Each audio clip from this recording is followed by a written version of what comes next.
For one reason or another, Moonraker's our most popular video. Yeah. I think the combination of Moonraker being so campy, it's just fun. Like, it's just this weird, fun, campy movie. People like that movie. There's just a lot to like about it with the characters and the over-the-topness. And it's not a good movie. It's not the best James Bond movie, but it's still fun. Yeah. I still think this movie's fun. It's the closest thing you have to, like, a modern Moonraker, but I don't think it doesn't reach for the stars in that respect. I don't think it out Moonraker's Moonraker. And I also don't think it out Diamonds Are Forever's Diamonds Are Forever. So you think it's a solid number 19. And I really want, my only thing is like you think it's better than, you still think it's better than You Only Live Twice. I do.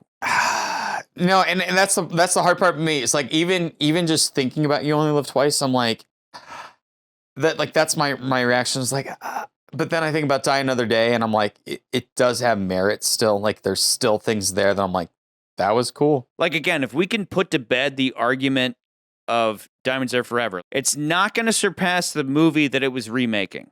And I believe that. Because Diamonds had the intent of being over the top. Yeah. Diamonds Are Forever is, it's funny. I laugh throughout it. I don't laugh once at this movie. The only redeeming qualities of this movie are the first act and then the action scenes that follow it. And of course, Gustav Graves. But beyond that, the story's wasted. Gustav Graves doesn't have any kind of interesting revenge plot. He strings Bond along as a liability for no reason. Gustav Graves' reveal is wasted. Just like Kananga. Kananga's reveal is wasted. Gustav's reveal is wasted. And something we haven't really hit on is how, as much potential as there was to have an interesting scene between father and son when they reunite, there are some interesting moments there. 아버님, 이렇게 보시게 돼서 죄송합니다.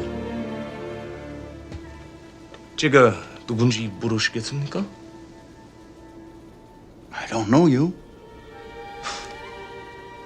You've always found it difficult to accept me. But he just immediately murders his father, as opposed to being like, go put my dad in a prison cell until he's ready to come around. Like, yeah, he'll come around when he realizes we take over the world. Instead, he's like, I'm disappointed in you, father. The one man I've been trying to impress this entire movie. He legitimately looks devastated. Like, kudos to Toby in that moment. It's fantastic. But then he immediately ruins it when he turns around and he's borderline gleeful, and it's because he's holding this medal that they even give a close-up to. What is the significance of that medal? What are we looking at? What's happening? And it's like, wait, a second ago you were about to cry, and now you're like really happy that you committed patricide? It's a mess. It's a goddamn mess. So let me lay out just a couple other moments of this messiness. The first is the laser fight. The laser fight is embarrassing. Watching that is like, it's honestly hard to watch. It's yet another meta franchise moment because clearly they wanted to one-up the Goldfinger laser scene, but they did it by adding more lasers and punches.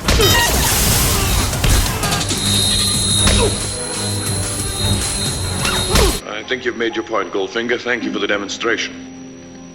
Choose your next witticism carefully, Mr. Bond. It may be your last. And ignored the subtle but panicked tension that made the original scene so great and memorable, which is basically a comment you could make regarding the entire franchise at this point.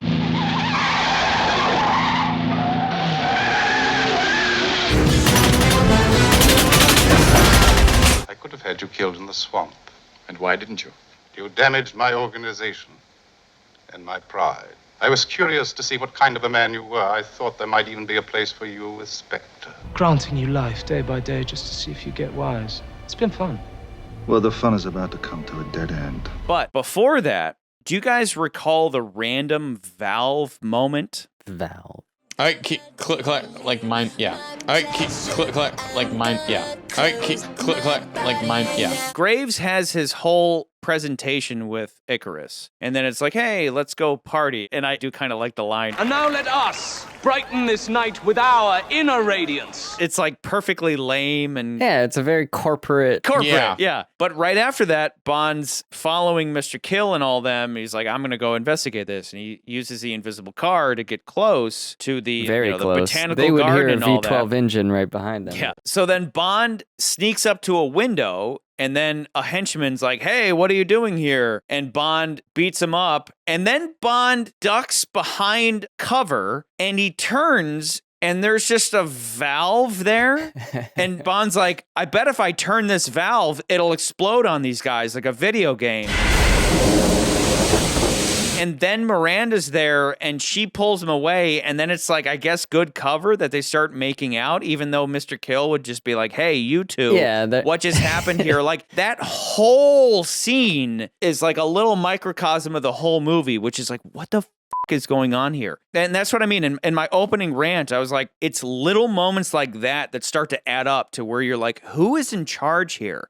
Nothing makes fucking sense. What the is going on in this movie that I thought I was supposed to take seriously based on the entire first act? Whereas Diamonds Are Forever, from beginning to end, is consistent in how ridiculous it is. And it's funny. It said f it from the get-go, and it meant it throughout the whole movie. Whereas this movie starts one way and ends another. It's a fucking bait and switch. I don't laugh one time, and I'm going to keep going back to that. I don't laugh watching Die Another Day.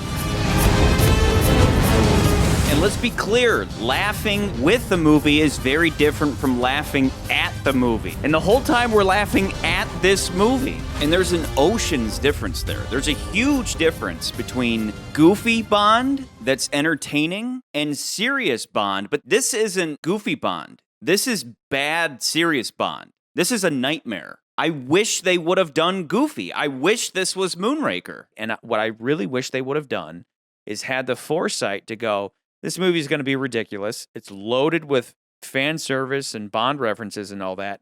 Let's go nuts. Let's bring back Connery and Roger Moore, and let's get Lazenby if we can, and Dalton, and let's do all these cameos, and let's do all these references, and let's just go fucking nuts. This is Bond 20. I mean, let's bring back Yo-Yo Sawblade guy. Let's bring back all these goofy assassins.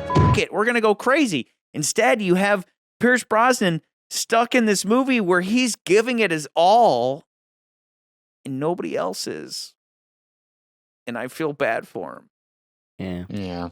Time to face destiny. Even like the death of Gustav Graves, it's certainly not fitting and it's not clever. It just kind of happens, you know? Yeah. And it's all just kind of part and parcel of this movie that's like a bit underwhelming. Back up. I do think, in a weird way, it is fitting. Why? It's connected thematic. Fitting would have been Bond bails out of the plane with Jinx, and the plane flies directly into the path of Icarus and explodes. I mean, imagine if Bond would have just left him clinging to the side of the airplane. That would have perfectly echoed the way he died in the opening, and it would have perfectly capped the Icarus subplot, where Icarus dies for not heeding the warning of his father, killed by the very thing he thought he could control. Let me throw this out there. Okay, Lieutenant Moon. You remember how he dies? He gets stuck into a fan of a hovercraft.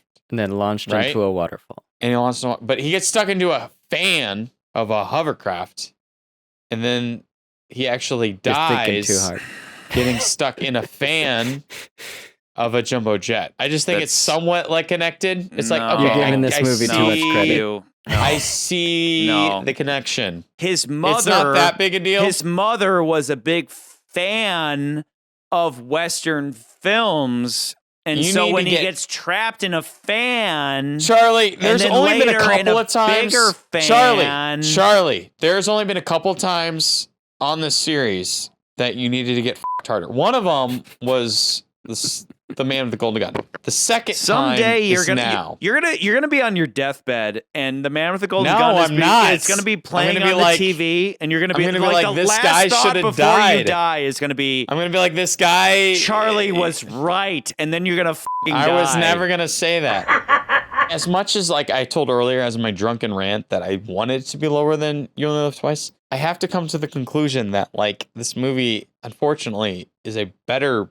looking, better made film than You Only Live Twice, and they actually kind of give him more of a shit because you can tell like Connery didn't give a shit when he made You Only Live Twice. That's what it comes down to. It just comes down to like apathy. It's apathy and the fact that the plot from You Only Live Twice doesn't make any sense. Again, I when I first put it on, I was like, maybe this will be like, we could put this like above Octopussy, like maybe, and then I'm like, I watch it and I'm like, I can't. This movie just disappoints. It's like I wanted it at least above Moonraker. Like that was where my head was thinking, and then after watching it, I'm like, maybe that's not. why I rewatched Diamonds Are Forever, because I had to know. I had to know for sure, and Diamonds Are Forever beats it. I rewatched like 5 minutes of You Only Live Twice. I started projecting the rest of the movie in my head, and I was like, wait a second. I don't need to watch the rest of this because I already remember that like none of the plot makes sense. Nobody cares about this movie.